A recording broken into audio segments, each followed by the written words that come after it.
Solve the World, Episode 4, Infinite Jest and Other Topics.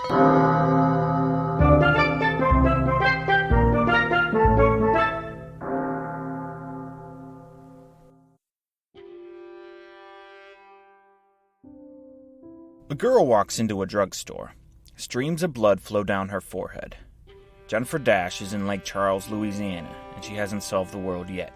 Not hardly.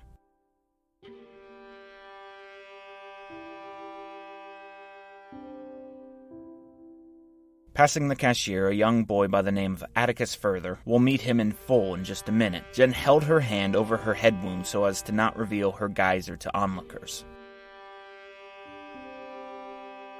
The store was abandoned. Jenn was alone, except, of course, for young Atticus. But more to the point, Jennifer Dash felt alone. Being a delightful, charming, charismatic, attractive, tall, and lively young lady, loneliness didn't suit her. It was uncomfortable, to say the least, and it made her lightheaded. Or those feelings just came due to the loss of blood. Who's to say?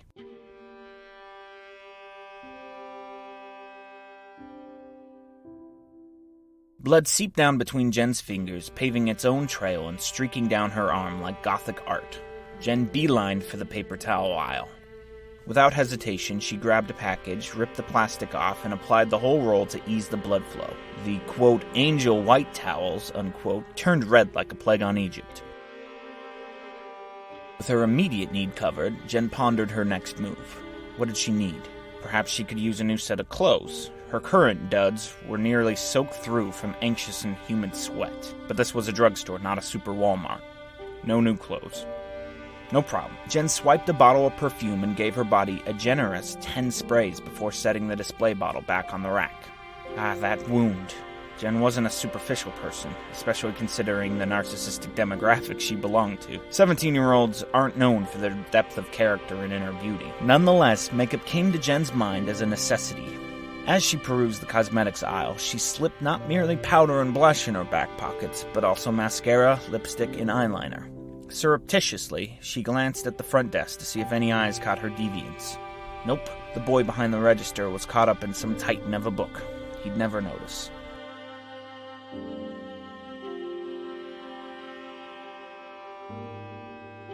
Jenn returned to perusing the aisle. Was there anything else she needed? Anything at all? She came across pantyhose and instinctively swiped it. Are you really going to steal? Is this the person you are? A duel began in Jenn's head. Who am I? This doesn't define me. I have a need, so I'm taking what I need. Just like I took Red Jeb's mail. It's no big deal. It is what it is. Stealing is wrong. If you steal, you are a stealer. Is stealing wrong?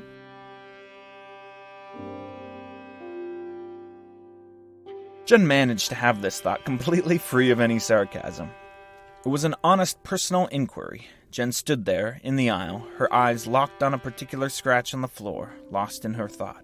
What makes stealing wrong? We said we were solving the world, and our first rule was not to just accept what we've been told in the past. If stealing is wrong, we have to find it out for ourselves. I started solving the world by solving this moral question of theft. Philosophically speaking, that sounded all well and good, like a worthy hypothesis to conduct an experiment on. The only problem was that Jenn didn't need to conduct an experiment. She knew it was wrong. Thinking through it, coming up with tests and logical persuasions, these were all ploys to convince herself to do what she knew was wrong all along. The truth is, Jenn mused, stealing is bad because my stomach hurts. It's bad because my body says so. And if I don't listen to my body, Ma'am? It was the boy from the register. His colossal book must be boring. Would you come here, please? Jenn's eyes dilated with fear. She'd been caught. Somehow the boy knew. He'd probably already called the cops and they'd marshal her off to jail. They wouldn't care that she just escaped the dollhouse internment camp for girls who kind of sort of maybe looked like certain estranged daughters. This was bad. And yet, he was a really cute boy. Jenn, almost ready to swap out for a new, non-blood-colored paper towel roll, gingerly made her way to the front desk. Boy, you really got a gusher there, don't you? The boy said and smiled. I guess so. The boy ducked under his desk momentarily. He reappeared holding a box. My dad made me take a first aid class, so I'm armed and prepared to fix you right up. Mind if I help? Sure, Jenn said, a little tentative about accepting kindness from strangers after experiencing the pleasantries of Johnny Paxwell and the doll. The boy had Jenn lift the paper towels off her head so he could examine the wound. Yikes! The boy, Atticus, leaned over the desk awkwardly to reach the wound with adhesive pads and gauze. Would you mind sitting on the desk here so that I can get a better angle? Okay. Jenn hopped her bottom on the desk, immediately regretting the decision. A slicing pain ripped through her rear. The eyeliner pen! It was jabbing her. Jenn suspected that it was slowly piercing through her shorts and skin. She clenched her teeth down and tried to smile at the boy, with teeth on edge. She would win this game of roulette. She wasn't about to let Pretty Boy find out she was planning on stealing half the store. What on earth did she need pantyhose for anyway? In case she devised a robbery? I guess that goes with a stealing lifestyle. Jenn smirked at the thought. The boy smiled back at Jenn. She suspected he smiled because he assumed she was smiling/flirting with him. That was good. Flirting could get her out of this. Thank you. My name's Jenn, by the way. Pleased to meet you, Jenn. Jenn stuck out her arm to shake hands, but both of the boys were preoccupied holding gauze and unraveling it whilst applying pressure to her wound. Her hand stood there, outstretched for a moment before Jenn bashfully returned it to her side, the boy completely wrapped up in his health services. Head wounds are the worst, I know. They always look worse than they really are. Though I must say, you really did a number on your mug tonight, didn't you? May I ask how it happened? Jenn weighed her response. Did it advantage her to lie? Maybe Doll is this boy's long-lost mother. Or maybe he's actually her daughter, but he went through a gender change to ensure that she'd never find her again and she could live happily ever after without green flame enthusiast Mommy Dearest lurking in the shadows. Jenn chuckled at the thought. What, funny story? Jenn silently disciplined herself. I've got to stop laughing at my own thoughts. It's getting me into all sorts of trouble, Jenn thought. Oh, no, sorry, I fell. Jenn hedged her bets and thought she'd better not add lying on top of stealing to her rap sheet tonight. She'd once heard that lying was a double sin. Not only was it, of course, a sin to lie, but it was also stealing, because a lie is stealing the truth. Yes, a vague answer sufficed nicely here. No lie, but nothing incriminating either. Unfortunately, the boy looked mildly hurt and said nothing. Meanwhile, the eyeliner was surely slitting butt skin by now. Jenn was just going to have to drop her drawers and have him patch up her bottom as soon as he finished with her forehead. Jenn repressed yet another chuckle. So, what's that book you're reading? Jenn held out an olive branch for the dejected teen. Yeah, that's called Infinite Jest. And I bet it goes on infinitely. Sure looks like it. The boy smiled. Yeah, to be honest, I don't really get it. Well, what's it about anyway? There. Just about done. The boy had finished addressing the wound. Jenn looked like she'd just undergone brain surgery, or was coming back from a war. But without a mirror around, she was none the wiser, and besides the shooting pain in her butt, she was starting to relax from all the trauma of the day. Now would you like a sucker for being so good? The boy said this, of course, in a condescending doctor's voice that Jenn found hilarious. Why, yes, doctor, I would. The boy ducked around the desk to literally find a lollipop. Jenn took the opportunity and wiggled a bit on the desk, relieving some of the pressure off the knife-like eyeliner. The boy returned, handing her a face-sized liquor. Wow, Jenn exclaimed. That's quite a sucker, doctor. Anything for my favorite patient.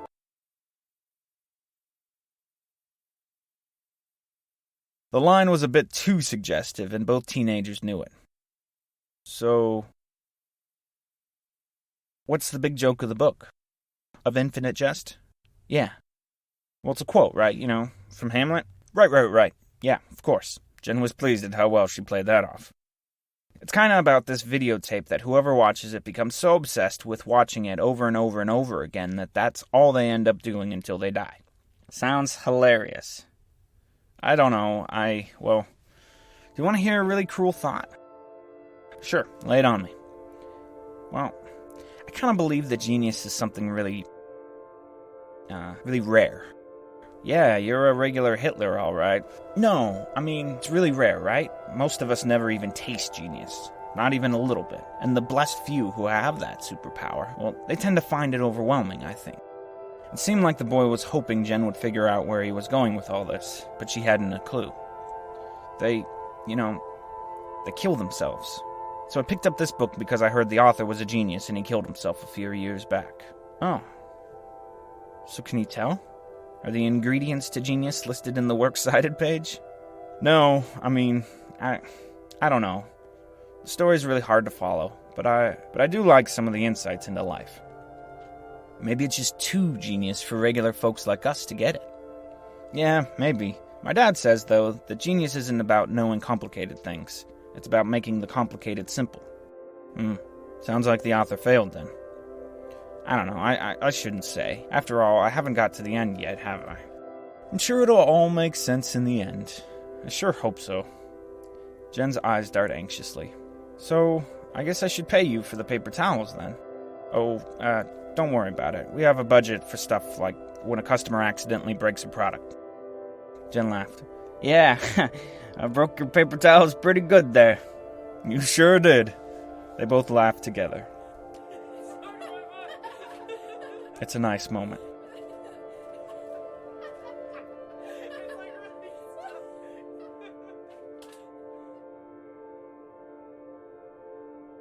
Jenn liked this boy. She was attracted to his intellect, to his quickness to help her. She thought maybe he just happened to have the same sort of curiosity about the world that she had. Scratch that. Curiosity that she wanted to have. That's what the story is about, after all. Yearning, desire, wish fulfillment.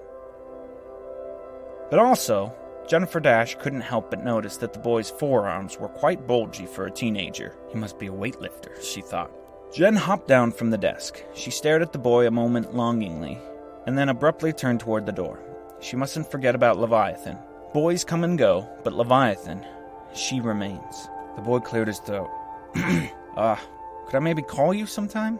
Jenn squinted at the boy, not quite sure how to respond. I mean, would you like to give me your number? Jenn smiled sheepishly. I like that very much. The boy fumbled for his phone. Great, what is it? Jenn thought she'd try to turn a weakness to her advantage. How about this? Why don't you write me? By, like, real mail? Snail mail? Yeah. Oh, yeah. I like that. I'm tired of carrying on the phone all day anyway. Everyone's so dependent on these things these days. Why not? Sounds like a grand plan. A grand plan indeed. Just let me get a pen and pad. The boy scrounged around for some time before finally deciding on using a piece of day-old newspaper. Alright, ready. Make sure to say, Jennifer Dash, care of Red Jeb Heller, 300 Room Street, Jennings, Louisiana, 70546. Got that? Care of? Why care of? Jenn didn't have an answer for that one. Atticus's intellect drove him to ask yet another, more probing question. Jenn, do you have a home? Yes, well, no. It's just that I'm leaving and I don't know when I'll be back. Jenn tried to make it sound better than it was. I'm going on an adventure. I'm going to the sea. The boy looked concerned. And why are you going to the sea? Do you really want to know? Yeah, he really did look like he just wanted to help. Okay, but I have to tell you something. Sure, anything. I didn't just fall. I was hitchhiking tonight. You shouldn't do that. I know. I learned my lesson. It's against the law, you know. Would you just let me say this? Yeah, sorry. Go ahead.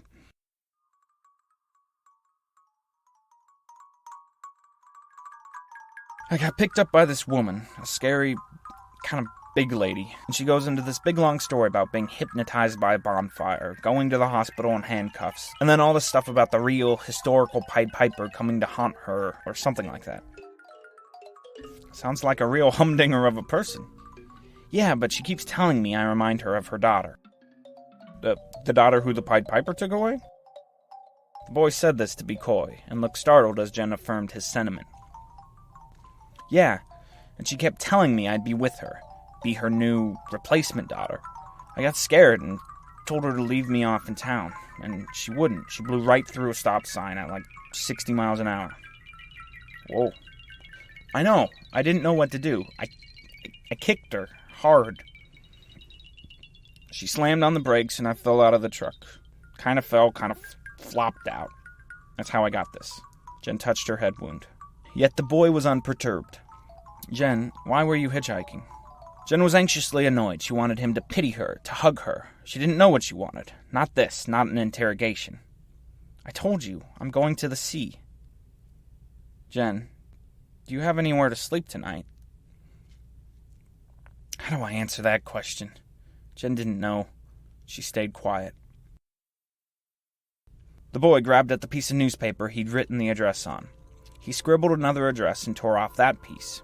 Here, this is the address of my family's house. It's just down the street. Turn left out of here and walk 3 blocks. You'll see it. 2-story house. It'll be well lit. You'll see the number. He pulled a set of keys out of his pocket. Whoa, what if I take your keys and run? Not smiling, the boy responded. What would you do with some lousy keys? I could rob your house. You're not that kind of girl. But maybe I am, Jenn thought as she touched her swollen bottom. I don't get off here for another 3 hours or so. Just go in. My sister will be sleeping. Make yourself at home. You can eat anything you'd like, watch TV, and then sleep on the couch. What happens next is obvious.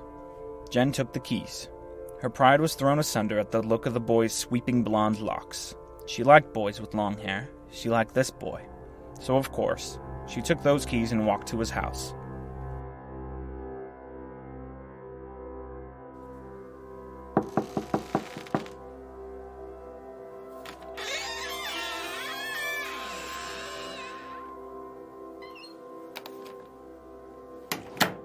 The house itself was big. Really big. Jenn walked into an enormous living room with a Titanic-style staircase in the center sprouting out and leading to 2 separate second-floor hallways. Jenn called out one big, "Hello!" just in case the sister was awake. Nothing. Silence all through the house. Not a creature was stirring. Jenn grabbed a bottle of water from a fully loaded refrigerator which was currently informing her about the weather in New Orleans on the door display. Fancy. She moseyed over and plopped herself onto the couch. She didn't watch TV. She didn't need to. The butterflies in her stomach would keep her company enough. And so Jennifer Dash daydreamed and waited.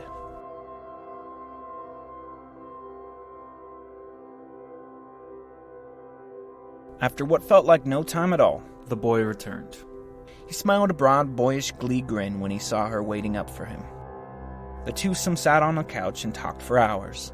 Much of what they talked about is irrelevant and insignificant in our purposes. During many points in the conversation, Jenn felt flush with a feeling that she was out of her weight class. The boy knew so much about everything. Sports, current events, biology, psychology. For gosh sakes, he could give a lecture on classical Greek theater.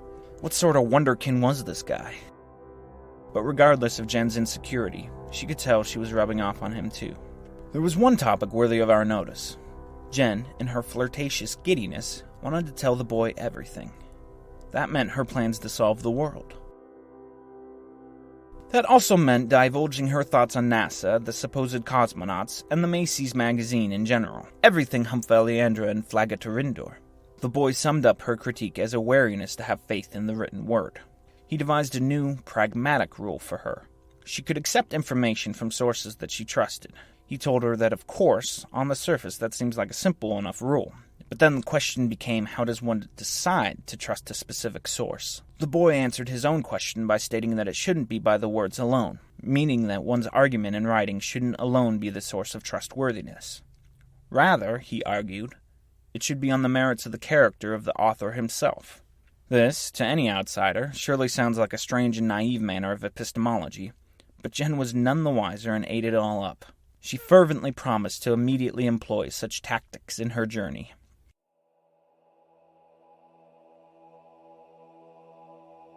Sometime before the break of day, a lull in the conversation led to both simultaneously being taken captive by the lures of the Sandman. That night, Jenn dreamed the same dream she dreamed every night. A small room. No window. An orange light above, too bright and at the same time too pale to clearly make out. And dirty gray walls. Just that. This plotless dream played endlessly on repeat for as long as Jenn remembered. Whenever she woke up, she had the sensation that she'd been dreaming for days, weeks even. It often took half the morning for her to convince herself otherwise. This night, however, in the Furthers' home, a new detail emerged. It was in the walls.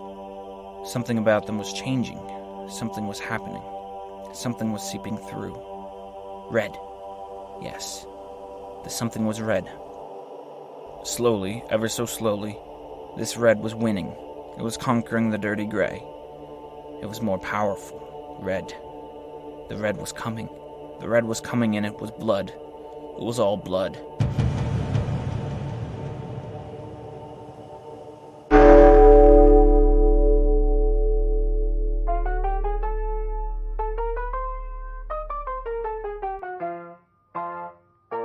Solve the World is produced by me, Dante Stack.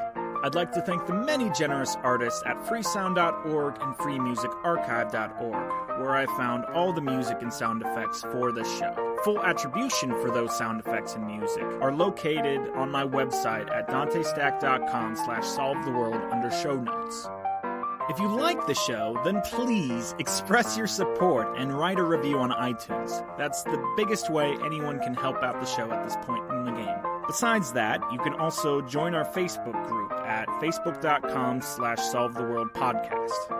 Also, if you're interested, check out my other podcast, 365 Honest Questions, which is on iTunes, Stitcher, or at my website, dantestack.com. Thanks! Hi, I'm Marika from Holland. I've missed all 100 episodes of Jenn's story. Things are going to change for Jennifer Dash. Next time she will be forced to say adieu to her charming boy. She will be whisked halfway across the continental United States as she continues to search for a way to solve the world. Stay with us.